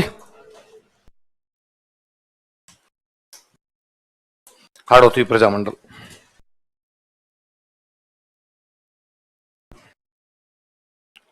अच्छा देखो, हाड़ौती में बेसिकली अपने दो रियासतें, बड़ी रियासतें थी, कोटा और बूंदी। कौन सी आती भाई? यहाँ पे हाड़ाओं का राज था, जहां हाड़ाओं का राज था वो क्या हो गया अपना? हाड़ौती। बूंदी वाला प्रजामंडल तो हमने पढ़ लिया, 1931 में बन गया था। ये वास्तव में हाड़ौती प्रजामंडल कोटा प्रजामंडल है।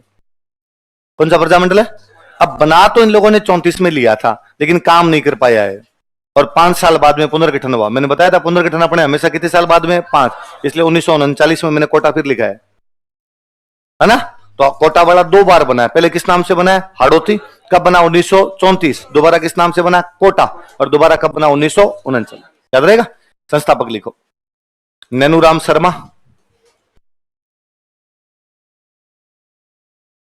और हाजी फैज मोहम्मद।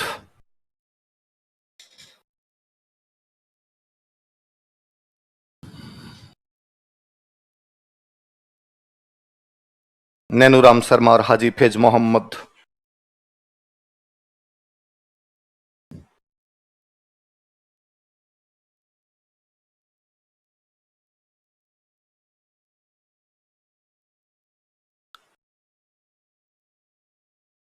कौन सा बताओ देखे? नैनूराम शर्मा और हाजी फिर। अच्छा, हाड़ौती वाले प्रजामंडल ने एक आंदोलन चलाया था, बेगार विरोधी आंदोलन। कौन सा चलाया? बेगार जानते हो? फोर्सफुली लेबर, बिना किसी से पैसे दिए काम करवाने को क्या बोलते हैं? दिलीप सर पार्किंग वाले प्लॉट में मकान बनाना शुरू कर दे, और आप सुबह सुबह जब आओगे आधे घंटे इंटें जला गया नहीं, उधर इंटे पकड़ाओ, उधर इंटे पकड़ा के बाद में इधर आओ, तो बाद में ये आपको बिना पैसे दिए, और आपको पैसे थप्पड़ मारूंगा, पैसे और भंडारा खाते और पैसे और चाहिए तुम्हें, तो ये कैसी हो जाएगी? तो आप इंटे जला जला के और जलाना मतलब पकड़ाना, इंटे पकड़ा पकड़ा के आ रहे हो वहां पे, और पैसे आपको इसके नहीं मिलते हैं, तो ये क्या हो जाए? बेकार हो जाए। तो इन्होंने राजा महाराजा करवा लिया करते, तो इन्होंने बेगार विरोधी आंदोलन चला। लिखो, प्रजामंडल द्वारा बेगार विरोधी आंदोलन चलाया गया था। प्रजामंडल स्टार्टेड एंटी बेगार मूवमेंट। प्रजामंडल द्वारा बेगार विरोधी आंदोलन चलाया गया था। प्रजामंडल स्टार्टेड एंटी बेगार मूवमेंट।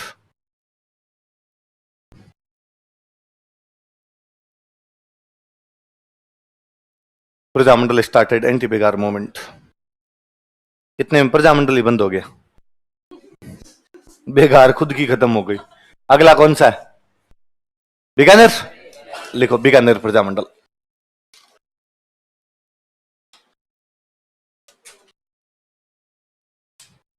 अच्छा, बीकानेर में सबसे पहले कोई पॉलिटिकल ऑर्गेनाइजेशन बना तो वो 1907 में ऑर्गेनाइजेशन बनता है, सर्वहितकारिणी सभा।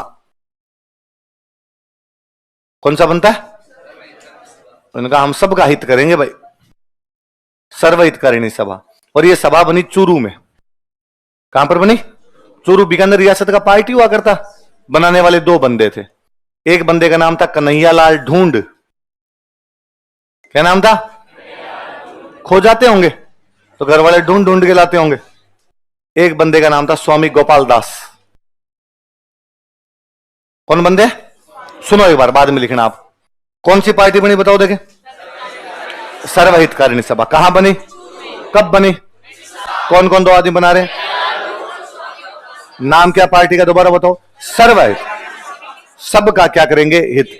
सबका हित करेंगे। सबका हित कैसे हो सकता है? एजुकेशन। हम सबको क्या करेंगे? पढ़ाएंगे। सब पढ़ेंगे तो सबका क्या हो जाएगा? हित। अच्छा, किसको पढ़ाओगे?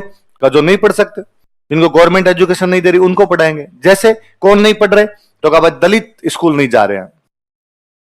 कौन नहीं जा रही है? लड़कियां नहीं जा रही है, तो दलितों के लिए स्कूल खोलेंगे और कन्याओं के लिए स्कूल खोलेंगे। दलितों के लिए जो स्कूल खोलेंगे, इन स्कूल का नाम था कबीर पाठशाला, कबीर स्कूल। क्या नाम था? कबीर पाठशाला, कबीर स्कूल। लड़कियों के लिए जो खोलेंगे उनके नाम थे पुत्री पाठशाला। क्या नाम थे? तो कोई पूछेगा आपसे कि कौन सी रियासत में कबीर पाठशाला तथा पुत्री पाठशालाएं खोली गई थी? बीकानेर। बीकानेर रियासत में कौन सी जगह पे? चूरू। कौन से संगठन के द्वारा? सर्वहितकारिणी सभा। जो कब बना था? नेता कौन कौन थे? समझ में आ जाएगी बात, या पूरी लाइन लिखो? उतारो देखो।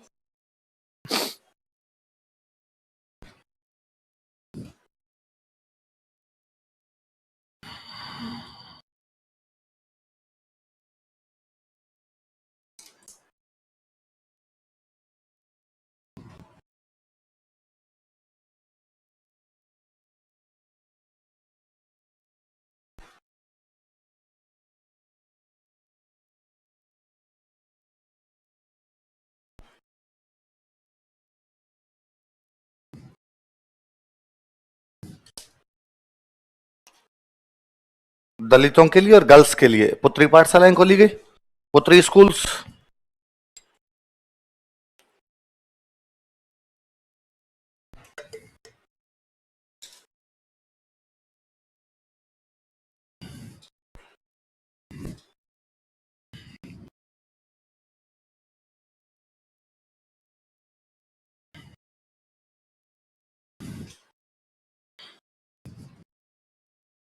उतार लिया?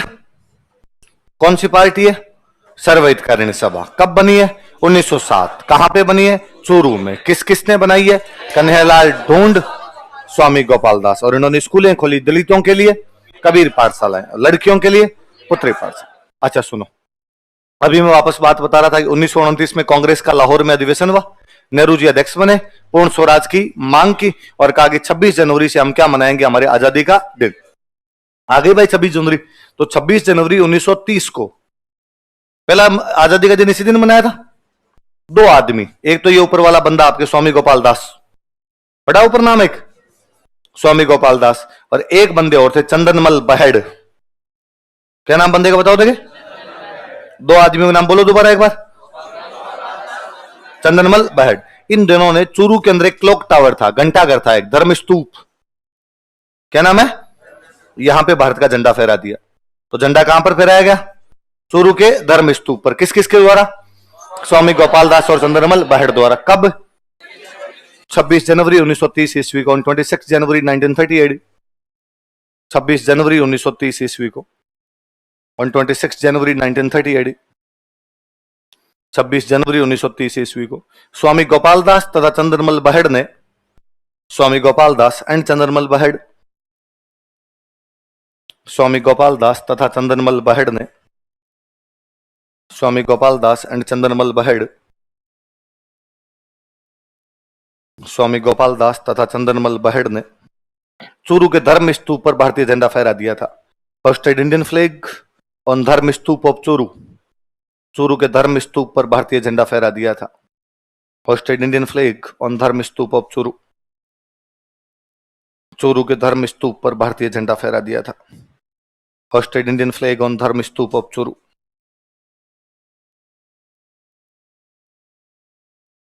चूरू के धर्म स्तूप पर क्या फहरा दिया था? भारतीय झंडा। किसने? स्वामी गोपाल दास और चंदनमल बहेड़ ने। कब? 1930। कहां पे? चूरू में। चूरू में कहां पे? अच्छा, मॉडर्न इंडिया में पढ़ते हैं कि 3 गोलमेज सम्मेलन बुलाए गए थे, 1930, 1931 और 1900। जब सेकंड वाला गोलमेज सम्मेलन था, सेकंड वाला कब हुआ? 1931। 1931 में जब यह था तो बीकानेर के एक राजा हुआ करते, गंगा सिंह। गंगा सिंह इन तीनों गोलमेज सम्मेलन में गए थे। तीनों गोलमेज सम्मेलन में कोई बंदा गया था तो कौन गया था? तो गंगा सिंह जब सेकंड वाले में भाग लेने के लिए वहां पर गए, तो ये जितने पॉलिटिकल वर्कर है, स्वामी गोपाल दास, चंद्रमल बहेड़, इन सब लोगों ने एक पंपलेट तैयार किया। उस पंपलेट का नाम था बीकानेर दिग्दर्शन। पंपलेट का नाम क्या था? बीकानेर दिग्दर्शन नाम करके पंपलेट छपवाया। उस पंपलेट के अंदर गंगा सिंह की आलोचना की गई कि भाई गंगा सिंह बीकानेर में क्या क्या नहीं करता, कि भाई गंगा सिंह ने बीकानेर में ये भी नहीं करवाया, ये भी नहीं करवाया, ये भी नहीं करवाया।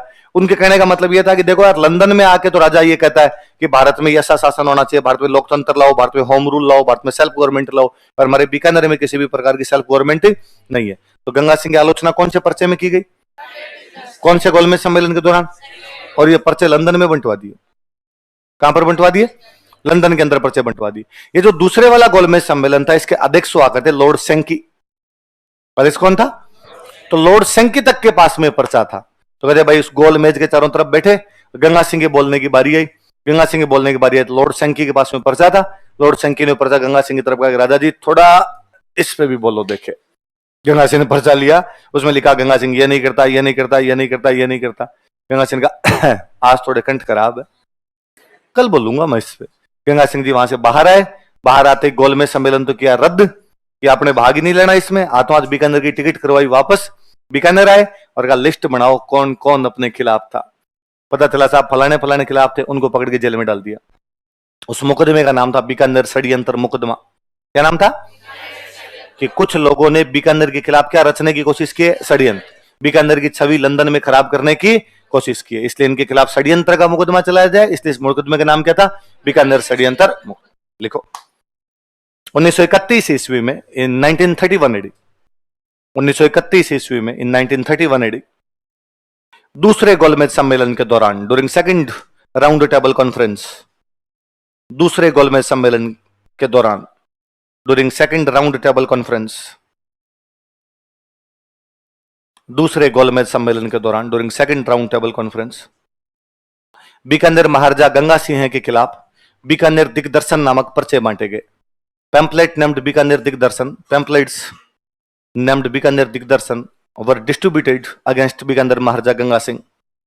बीकानेर महाराजा गंगा सिंह के खिलाफ बीकानेर दिग्दर्शन नामक पर्चे बांटे गए। पैम्पलेट्स नेम्ड बीकानेर दिग्दर्शन वर डिस्ट्रीब्यूटेड अगेंस्ट बीकानेर महाराजा गंगा सिंह। बीकानेर महाराजा गंगा सिंह के खिलाफ बीकानेर दिग्दर्शन नामक पर्चे बांटे गए।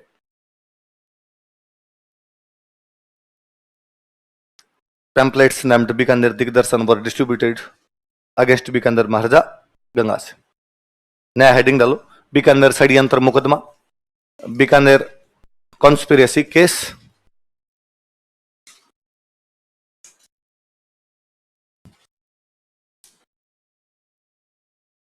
बीकानेर षड्यंत्र मुकदमा, बीकानेर कॉन्स्पिरेसी केस,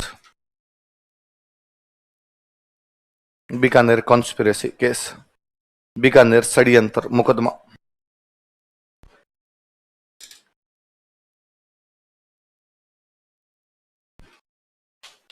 कौन सा मुकदमा आपके?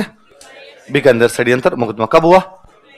लाइन लिखो, इसमें लिखो, बीकानेर दिग्दर्शन विवाद के कारण, ड्यू टू बीकानेर दिग्दर्शन डिस्प्यूट, बीकानेर दिग्दर्शन विवाद के, समझोगे ना विवाद क्या? ऊपर वाली जो बात लिखी है, बीकानेर दिग्दर्शन विवाद के कारण, ड्यू टू बीकानेर दिग्दर्शन डिस्प्यूट, कई राजनीतिक कार्यकर्ताओं को गिरफ्तार कर लिया गया था। Many political workers were arrested, कई राजनीतिक कार्यकर्ताओं को गिरफ्तार कर लिया गया था। Many political workers were arrested, जैसे, तो नाम लिख लो। दो तो वो पुराने वाले झंडा फहराने वाले आपके, क्या क्या नाम बोलो देखे? स्वामी गोपाल दास और चंदनमल बहेड़। दो बंदे सर्राफ बंधु थे दो, एक थे सत्यनारायण सर्राफ। कौन बंदे थे बताओ देखे? सत्यनारायण सर्राफ। और एक थे खूब राम सर्राफ। का खूब राम जी खूब घूम लिए, थोड़े दिन जेल चल लो। तो सत्यनारायण सर्राफ और खूब राम सर्राफ, क्या क्या नाम? चारों के नाम बोल के लिखो देखे। स्वामी गोपाल दास, चंदनमल बहेड़, सत्यनारायण सर्राफ और खूब राम सर्राफ।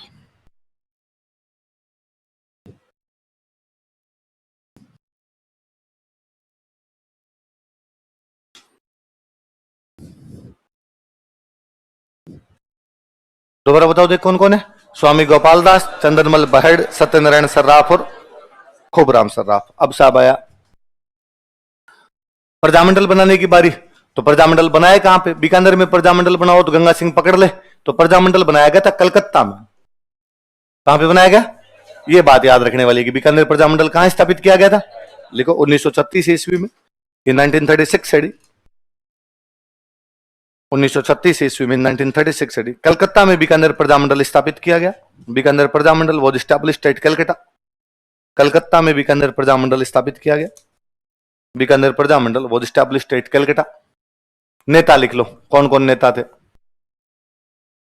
वैद्य मग्गाराम,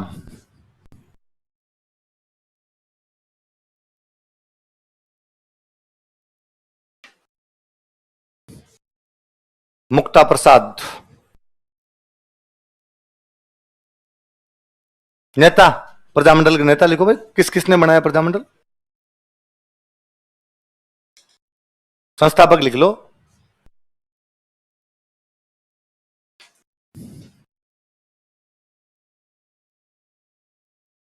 रघुवर दयाल गोयल,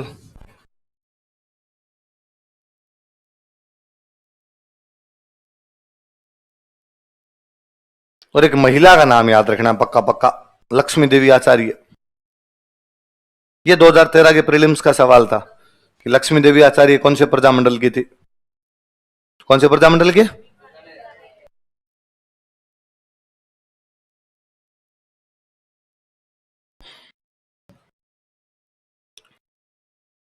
क्या क्या नाम बताओ देखे? वैद्य मग्गाराम, मुक्ता प्रसाद, रघुवर दयाल गोयल और लक्ष्मी देवी। लक्ष्मी देवी आचार्य के अंडरलाइन करो या स्टार लगाओ। कोई पूछेगा लक्ष्मी देवी आचार्य नामक महिला कौन से प्रजामंडल के अध्यक्ष बनी या कौन से प्रजामंडल से जुड़ी हुई थी?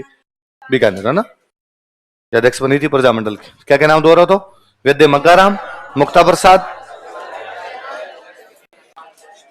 अच्छा रघुवर दयाल गोयल ने थोड़े दिन बाद कहा कि भाई मैं तो प्रजामंडल में नहीं हूं, मैं मेरी नई पार्टी बनाऊंगा। कौन सी? तो उसने कहा पूरे भारत में बनी थी अखिल भारतीय देशी राज्य लोक परिषद, राजस्थान में बनी थी राजपूताना देशी राज्य लोक परिषद, मैं बनाऊंगा बीकानेर देशी राज्य। लिखो 1942 बीकानेर देशी राज्य लोक परिषद, रघुवर दयाल गोयल। तीन बातें लिख लो। लिखो 1942, 1942 डैश लगाओ। लिखो अखिल भारतीय देशी, सॉरी बीकानेर देशी Rajya Lok Parishad, Bikaner princely state people's conference, Bikaner Desi Rajya Lok Parishad, Bikaner princely state people's conference, Bikaner Desi Rajya Lok Parishad, Bikaner princely state people's conference, dash लगाओ, रघुवर दयाल गोयल।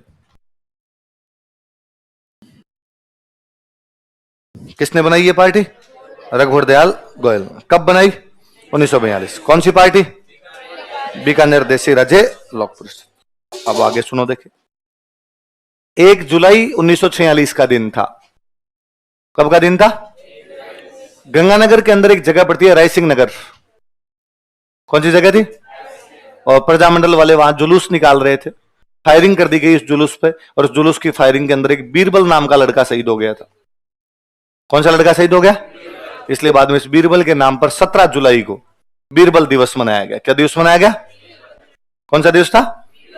लिखो, 1 जुलाई 1946 ईस्वी को, ऑन 1 जुलाई 1946 एडी, 1 जुलाई 1946 ईस्वी को। 1 जुलाई तो याद रह जाएगा, स्कूलें खुली थी 1 जुलाई 1946 ईस्वी को, 1 जुलाई 1946 एडी। पहले स्कूलें 1 जुलाई को ही खुलती थी, आजकल तो पता ही नहीं चलता है। आजकल कभी जून में खोल देते हैं, कभी अप्रैल में खोल देते हैं। अप्रैल में रिजल्ट आता है, अप्रैल में स्कूल खोल दी, फिर बीच में मई में छुट्टी कर देते हैं, फिर जून में वापस खोल लेते हैं, फिर 10 दिन फिर छुट्टी करते हैं, फिर जुलाई में खोल लेते हैं। पहले टावरों को फिक्स था 15 मई को छुट्टी, 1 जुलाई को स्कूल खुलेगी, 1.5 महीने की छुट्टी। बोलते हैं उनको 1.5 महीने की छुट्टी थे, गर्मी वाली छुट्टियां 1.5 महीने की छुट्टी। 1 जुलाई को स्कूल वापस खुल जाएगी, और उसमें आधे टावर जाते थे उस दिन। आधों को स्कूल वाले नहीं भेजते थे, आज तो पढ़ाई हो गई को नहीं, और वास्तव में उस दिन पढ़ाई होती भी नहीं थी। पर पहले फिक्स था कि भाई 1 जुलाई को खुल जाएंगे, आजकल टावरों को पता ही नहीं है। 1 जुलाई को कहां की बात है? क्या लिखा है? 1 जुलाई 1946 ईस्वी को, 1 जुलाई 1946 एडी, रायसिंह नगर में प्रजामंडल के जुलूस पर पुलिस द्वारा फायरिंग कर दी गई। रायसिंह नगर गंगानगर में एक जगह है, रायसिंह नगर में प्रजामंडल के जुलूस पर पुलिस द्वारा फायरिंग कर दी गई। Police open firing on march of Prajamandal at Raisinghnagar. Police open firing on march of Prajamandal at Raisinghnagar. Raisinghnagar में प्रजामंडल के जुलूस पर पुलिस द्वारा फायरिंग कर दी गई। रायसिंह नगर में प्रजामंडल के जुलूस पर पुलिस द्वारा फायरिंग कर दी गई।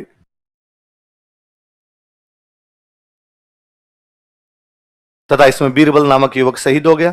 And young man named Birbal was मार्टेड in it. And young man named Birbal was मार्टेड in it. तथा इसमें बीरबल नामक युवक शहीद हो गया। And young man named Birbal was मार्टेड in it. तथा इसमें बीरबल नामक युवक शहीद हो गया। लाइन चेंज करके स्टार लगा के लिखो।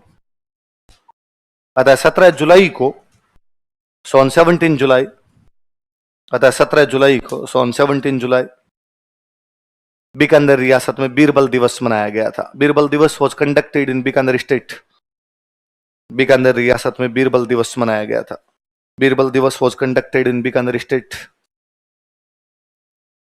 बीकानेर रियासत में क्या मनाया गया? और अभी विजय सिंह सर राजस्थान ज्योग्राफी पढ़ा रहे होंगे, तो आईजीएनपी पढ़ाई होगी, आपको पढ़ा दी। आईजीएनपी की जो जैसलमेर वाली ब्रांच है, उस ब्रांच का नाम ही बीरबल ब्रांच, शहीद बीरबल है ना। तो तब आपके दिमाग में है कि शहीद बीरबल कौन है? हा? तब आपने सोचा शहीद पाकिस्तान के खिलाफ मरा होगा, है ना। अब ध्यान रखना कि शहीद कौन है? जो रायसिंह नगर में प्रजामंडल के एक नेता थे, शहीद हो गए थे। लिख लो ताकि याद रहेगा, यहीं पे लिख लो। लेकिन इंदिरा गांधी नहर की जैसलमेर शाखा को बीरबल शाखा कहा जाता है। Jaisalmer branch of IGNP is known as Birbal branch. Indira Gandhi नहर की जैसलमेर शाखा को बीरबल शाखा कहा जाता है। Jaisalmer branch of IGNP is known as Birbal branch. Indira Gandhi नहर की जैसलमेर शाखा को बीरबल शाखा कहा जाता है। अच्छा, ये जो प्रजामंडल वगैरह थे, किसान आंदोलनों को अपना समर्थन देते, तो बीकानेर में कौन कौन से किसान आंदोलन हुए थे? यहीं लिख लो, लिखो बीकानेर रियासत के किसान आंदोलन, पीजेंट मूवमेंट्स इन बीकानेर स्टेट। बीकानेर रियासत के किसान आंदोलन मैं उतार रहा हूं, वैसे वैसे लिख लो, बाद में अपने बात करेंगे।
अरे उतार लो और चुपचाप, चर्चा करनी जरूरी थोड़ी सुबह सुबह।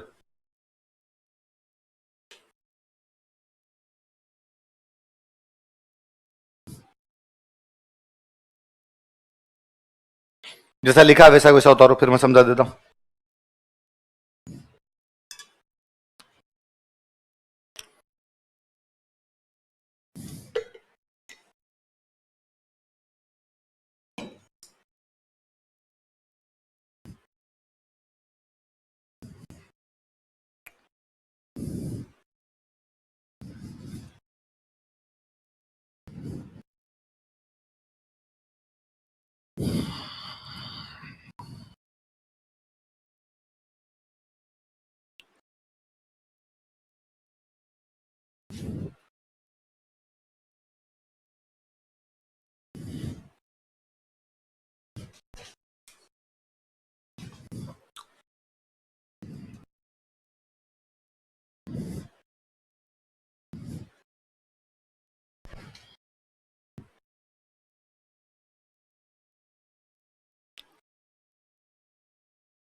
उतार लिए?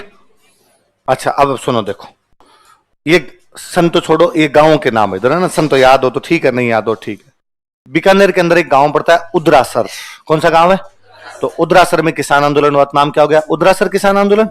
1937 में हुआ। उसके जो नेता थे उनका नाम था जीवन राम जी। क्या नाम थे? बीकानेर में एक और गांव पड़ता है, उसका नाम है महाजन। कौन सा है? तो महाजन में कौन सा हो गया? महाजन किसान आंदोलन। तो बीकानेर जिले में दो किसान आंदोलन हुए, कौन कौन से? उदरासर और महाजन। फिर एक किसान आंदोलन हुआ दूधवा खारा। कौन सा किसान आंदोलन है? ये रियासत तो बीकानेर लगती थी, अब डिस्ट्रिक्ट लगता है चूरू। अब डिस्ट्रिक्ट कौन सी लगती है? चूरू। तो दूधवा खारा किसान आंदोलन चलाने वाले कौन थे? और बीकानेर में किसान आंदोलनों के सबसे बड़े को नेता हो गए थे, तो वो कौन थे? हनुमान सिंह आर्य सबसे बड़े नेता। ऐसे ही चूरू में एक और गांव पड़ता है कांगड़। कौन सा गांव है? और कांगड़ में आंदोलन चलाने वाले कौन थे? तो दो तो बीकानेर जिले के अंदर हो गए, उदरासर और महाजन। दो चूरू जिले के अंदर हो गए, दूधवा खरा और कांगड़। एक गंगानगर वाले किसानों ने किया, गंगा नहर आई थी 1927 में, गंगा नहर लेके आए थे। गंगा नहर जब लेके आए थे तो शुरू शुरू के अंदर अपने यहां पर किसान नहर वाली खेती करना जानते ही नहीं थे। आप नहर तो लेके आ गए, पंजाब का पानी राजस्थान के अंदर लेके आ गए, नहर लेके आ गए, पर ये नहर वाली खेती करेगा कौन?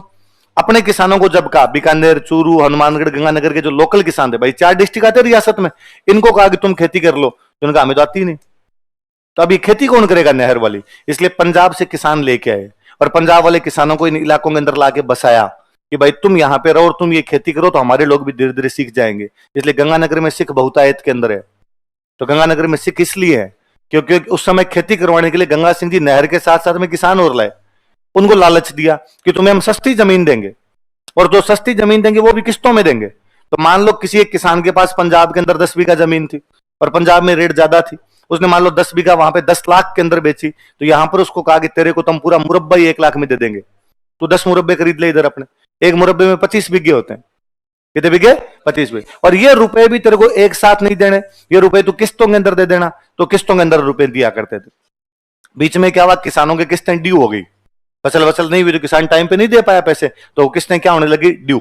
अब जब किस्तें ड्यू होगी तो ब्याज बढ़ेगा, है ना। जैसे जैसे किस्तें कम होती है आपका ब्याज कम होता रहता है। किस्तें ड्यू होगी तो पैसे मूलधन ज्यादा तो ब्याज ज्यादा, तो मूलधन ज्यादा होता रहा। तो किसानों ने कहा राजा को हमारी जरूरत है, हमें राजा की जरूरत थोड़ी है, और ड्यू होगी तो हो गई, राजा ब्याज क्यों बढ़ा रहा है? तो उन्होंने आंदोलन कर दिया कि भाई ये जो बढ़ा हुआ ब्याज है ये हम जमा नहीं करवाएं। राजा को पता चला, गंगा सिंह जी खुद गए वहां पे चला के, उन्होंने कहा नहीं भाई, इन किसानों से बढ़ा हुआ ब्याज नहीं लेना, इनको तो अपने लेके आए थे थोड़े नोरे करके एकदम। तो वो गंग नहर किसान आंदोलन कब चला? आपके 1930-31। नेता कौन कौन है? दरबार सिंह और करतार सिंह। कौन नेता है? देख लो, नाम सिखों के नाम लग रहे हैं, तो सिख किसान ही थे इस बेल्ट के अंदर अपने सारे। और इन किसानों ने एक संगठन बना लिया था, उस संगठन का नाम क्या था? जमींदारा संघ। क्या नाम था?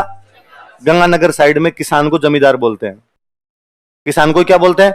बेसिकली जब हम जमींदार कहते हैं तो अपने लोगों को 1000 बीघा जमीन का मालिक होगा।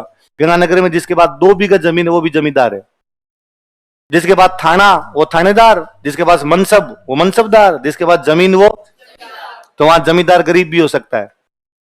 अपने जब कहते जमींदार तो अपने दिमाग के अंदर क्या आता है कि बहुत पैसे वाला आदमी, पर आप गंगानगर में किसी को पूछोगे कि भाई तुम क्या करते हो, तो जमींदार, अरे तुम तो पैसे वाले। उसने भाई साहब कहाँ है, दाल रोटी चल रही है। इसलिए पंजाबी में गाने आते हैं, मेरा बापू जमींदार किथों लेके देवे कार। वरना लगना चाहिए यार जब बापू जमींदार है तो कार क्यों, हेलीकॉप्टर ला। पर गंगानगर साइड पंजाब साइड के अंदर जमींदार का मतलब है जमीन का मालिक। तो जमीन कम भी हो सकती है और जमीन ज्यादा भी हो सकती है। तो ये कौन कौन से किसान आंदोलन हो गए बताओ देखिए? मुद्रासर, महाजन, दोदुआ, खरा, कांगड़ो, याद रह जाएंगे। अगले को धौलपुर, अगला प्रजामंडल लिखो धौलपुर प्रजामंडल।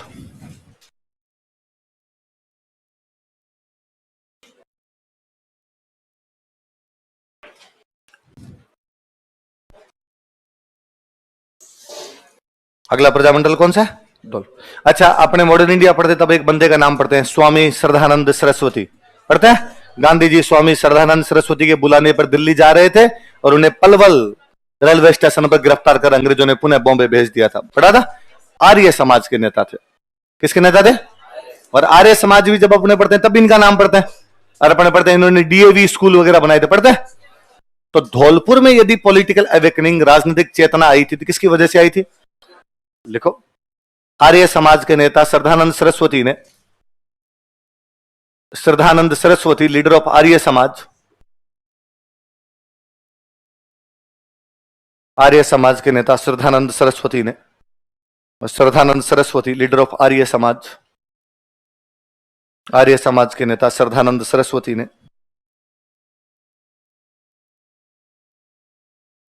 आर्य समाज के नेता श्रद्धानंद सरस्वती ने धौलपुर में राजनीतिक चेतना का संचार किया था।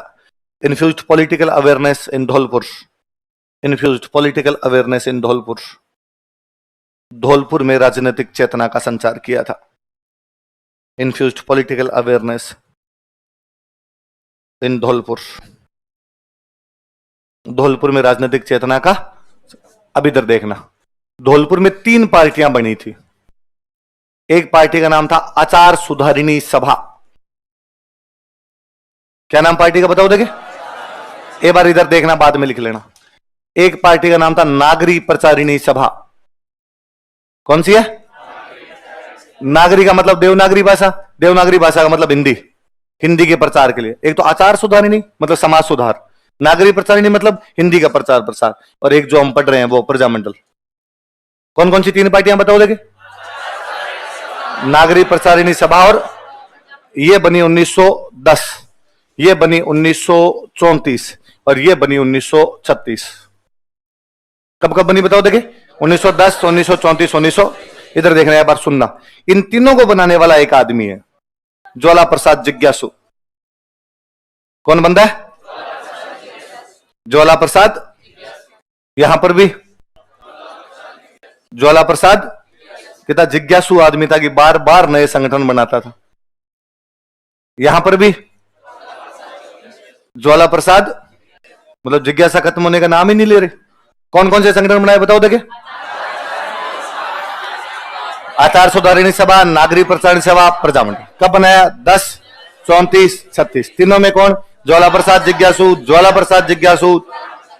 तीनों में एक एक बंदा और लिया साथ में इसने। यहां पर इसके साथ में एक बंदा था यमुना प्रसाद। कौन था? यमुना प्रसाद ने कहा भाई साहब तेरी जिज्ञासा मिटे नहीं, अपने से तो काम नहीं हो तेरे साथ। तो यहां पे दूसरा बंदा पकड़ा, इंदुलाल। कौन था? इंदुलाल ने हाथ जोड़ लिए। तो यहां पे तीसरा आदमी पकड़ा, कृष्णदत्त पालीवाल। किसको पकड़ा?